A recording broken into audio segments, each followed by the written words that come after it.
Part 1. A day in the life of an OTA, Nurse Ratched Energy. So boom, I walk into work already dragging my feet, and there she go, Nurse Ratched. Never speaks to me unless she got a whole squad around. One-on-one?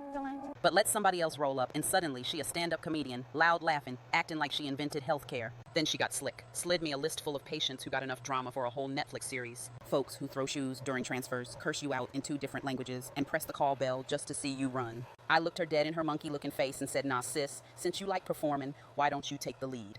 Put all the hard-to-deal-with patients on your schedule. Show us that tight smile while dodging bed alarms. She ain't like that. Tried to give me that fake polite grin. I grinned right back like, yeah, we not the same. Moral, my time, my patience, and my gait belt too valuable for clowns. The follow-up.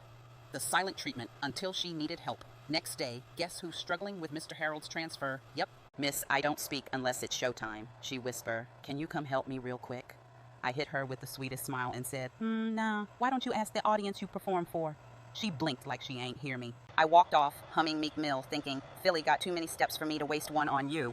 Punchline? I didn't say I'll never work with her, but I did say I'll never waste my words on her again. Night shift versus day shift. The Rocky Balboa rematch nobody asked for. Listen, in Philly we argue about cheesesteaks, not shifts. But last Tuesday, that nursing floor turned into Broad Street after the Eagles won the Super Bowl. The night shift CNA swore she ran the place. Big talk, big attitude, and a voice that carried all the way down to the SEPTA stop.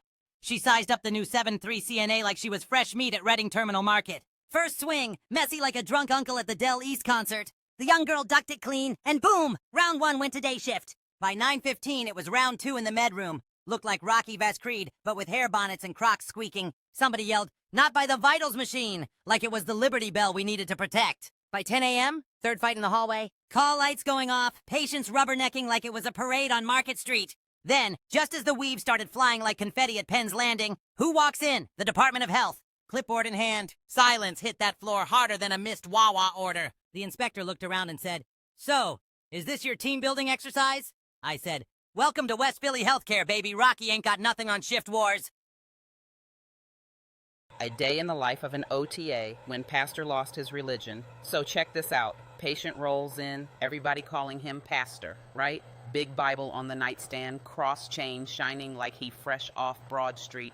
I walk in like, good morning, Pastor, ready for OT. Soon as I set the gate belt down, he starts talking slick. Nasty comments to the staff like he at Club Onyx, not a rehab floor. I tried to keep it professional, but you know me. My mouth don't always clock out on time.